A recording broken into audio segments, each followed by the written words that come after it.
एक पुस्तक आहे, ज्या पुस्तकाचं नाव physics and chemistry of human body नावाचं आहे. त्याच्यामध्ये सगळे परदेशी शास्त्रज्ञ आहेत.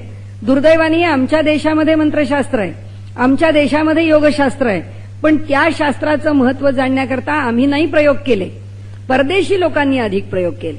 त्यामध्ये एक शास्त्रज्ञ, हा जो physics and chemistry of human body नावाचं पुस्तक ज्यांनी लिहिलंय, तो शास्त्रज्ञ असं म्हणतो की मला दिवसातले फक्त तुमची 5 मिनिटं द्या. हे सबंध जग जर आरोग्य संपन्न करायचं असेल आणि मानसिक रित्या ज्या प्रकारे मनुष्य आज जगभर पछाडला गेलेला आहे, त्या सगळ्या मानसिक दौर्बल्यातून त्याला बाहेर काढायचं असेल तर तो शास्त्रज्ञ म्हणतो मला 5 मिनिटं द्या. त्यांनी हिशोब काय मांडलाय आपल्याला सांगते. तो असं सांगतो की 1 सेकंदाला माणसाच्या रक्तापासून सुरुवात करा म्हणतो तो, की माणसाच्या रक्तामध्ये असणाऱ्या ज्या पेशी आहेत त्या पेशींचा तो विचार तिथून मांडायला सुरुवात करतो. तो म्हणतो की रक्तामध्ये जो चयापचय म्हणजे शरीरात ज्याला आपण बॉडी मेटाबॉलिझम म्हणतो, त्याच्यामध्ये झीज आणि भर ही होत असते. प्रत्येक क्षणाला पेशी मरत असतात, प्रत्येक क्षणाला पेशी जन्माला येत असतात. त्यांनी सांगितलं रक्तांच्या पेशीपासून सुरुवात करू. रक्तातल्या पेशी ज्या आहेत त्या रक्तातल्या पेशी दर सेकंदाला 30 लक्ष पेशी मरत असतात आणि 30 लक्ष पेशी नव्याने जन्माला येतात. त्या सबंध दिवसामध्ये ह्या पद्धतीने त्या पेशींच्या पातळीवरती झीज भर होत असते. तर त्याचं म्हणणं असं आहे की 1 सेकंदाला 30 लक्ष, 1 मिनिटाला 18 कोटी आणि 5 मिनिटांना 90 कोटी पेशी नव्याने जन्माला येतात. मनामध्ये म्हणतो दुसरा कोणताही विचार आणू नका, दुसऱ्या कशाचाही विचार करू नका. 5 मिनिटं तुम्हाला जिथे बसायला आवडेल तिथे बसा आणि 5 मिनिटं तुम्ही देवाचं नाव घ्या, प्रार्थना करा आणि ती 5 मिनिटांची प्रार्थना अंतःकरणापासून करा. त्याचा दावा सांगतेय कोणी भारतीय मनुष्य, कोणी परंपरावादी, कोणी अंधश्रद्धावादी, कोणीही सनातनी तुम्हाला सांगत नाही. एक शास्त्रज्ञ सांगतो, तो असं म्हणतो की त्या 5 मिनिटामध्ये प्रार्थनेच्या काळामध्ये ज्या 18 कोटी गुणिले 5 म्हणजे 90 कोटी पेशी ज्या नव्याने जन्माला येतात, त्या पहिल्या पेशींच्या पेक्षा अधिक सबल आणि अधिक सतेज पेशी जन्माला येतात. आणि त्यांनी 6 महिन्याचा काळ घेऊन असं सांगितलंय की 6 महिने 5 मिनिटं न चुकता जर तुम्ही मंत्राचं स्मरण केलं, कुठलाही एक मंत्र, आपण आपला म्हणून मंत्र म्हणा, आपण आपला म्हणून जप म्हणा, आपण आपलं म्हणून स्तोत्र म्हणा, 5 मिनिटं तो म्हणतो मला द्या. त्या 5 मिनिटामध्ये निर्माण होणाऱ्या ज्या नवीन पेशी आहेत त्या पेशी अधिक सबल सतेज आहेत आणि त्याचा परिणाम तुम्हाला 6 महिन्यानंतर अनुभवाला आल्याशिवाय राहणार नाही. तुम्ही जर सातत्याने स्मरण 5 मिनिटं करत राहिलात तर 7 वर्षाच्या शेवटी तुमच्या शरीरामध्ये असणाऱ्या आधीव्याधी सगळ्या दूर झाल्याशिवाय राहणार नाहीत. हा त्याचा दावा आहे.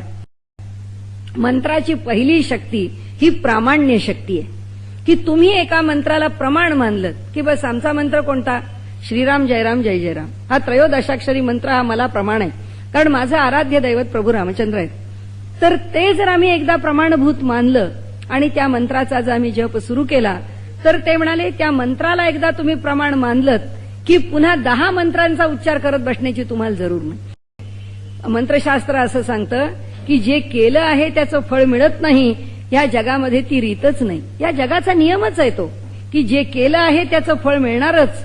म्हणून तर भारतीय परंपरेमध्ये या धर्माचं, वैदिक परंपरेचं वैशिष्ट्य काही असेल तर तो आमचा कर्मविपाकाचा सिद्धांत आहे की जे कर्म करतो ते कर्म, त्या कर्माचं फळ आणि त्या फळापासून निर्माण होणारा संस्कार आणि त्या संस्कारातून पुन्हा कर्म, ही जी सगळी चक्र आहेत त्याच्यामधून त्या कर्माचं फळ भोगल्याशिवाय सुटका नाहीच.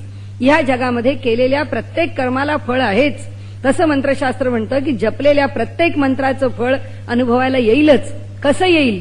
केवळ मंत्र जपला फळ मिळालं नाही म्हणाले, एकाच एक प्रमाण नाहीच. आणि म्हणून त्यांनी असं म्हटलंय की फलिनी नुसती शक्ती नाही तर ती बहुनी शक्ती आहे. की जसं एक बीज पेरलं तर त्याला शेकडो बीज येतात. एक ज्वारीचा दाणा पेरला तर त्या कणसामध्ये 500 तरी दाणे असतात ज्वारीचे. तसं आहे म्हणाले की एक मंत्र स्वीकारला, मंत्र किती उच्चारला त्याच्यापेक्षा त्या मंत्राचं फल किती मिळालं. कारण ईश्वराच्या राज्यामधला न्यायच आहे हा की तो फलिनी आणि बहुनी आहे. नुसता फल नाही देत, तो अधिक फल देतो. आणि त्याच्या पुढचा जो न्याय आहे किंवा त्याच्या मंत्राचं जे अधिक फल आहे ते आणखीन त्यांनी सांगितलंय की त्याची चौथी शक्ती ही अंतर्ग्राही शक्ती आहे. अंतर्ग्राही शक्ती म्हणजे मंत्र एक ठरवला, जागा एक ठरवली आणि वेळ एक ठरवली आणि तिथे बसून त्या मंत्राचं तेवढं ठरवलेलं संख्येमध्ये जर अनुष्ठान केलं तर तो मंत्र, ती व्यक्ती आणि ते स्थान या तिघांनाही सामर्थ्य प्राप्त होतं. आणि अशा प्रकारे त्याचं एक स्पष्टीकरण श्रीधर स्वामींनी आपल्या आर्य संस्कृती पुस्तकात फार छान दिलं. त्यांनी सांगितलं या 33 कोटी देवता म्हणजे काय. म्हणाले आमच्या भारत देशामध्ये निरनिराळ्या स्थानावरती तपाचरण करून ऋषीमुनींनी एवढी स्थानं ही सामर्थ्य संपन्न करून ठेवलेली. म्हणून 33 कोटी देवता कशाला म्हणाले, मर्यादित कशाला करता. स्थानावरती सामर्थ्य प्रकट आहे. आणि ते मंत्रशास्त्राचं सामर्थ्य सांगताना असं म्हटलंय की फलिनी शक्ती, अंतर्ग्राही शक्ती, बहुनी शक्ती, प्रामाण्य शक्ती या रूपामध्ये मंत्र प्रकट होतात. मंत्राचे प्रकार केलेत आपल्याकडे.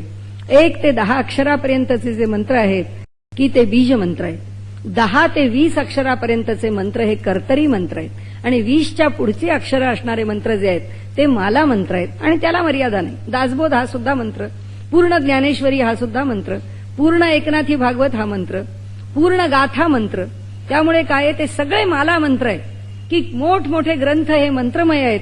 कारण त्याच्या मागे त्या संतांची संचित मनशक्ती उभी आहे.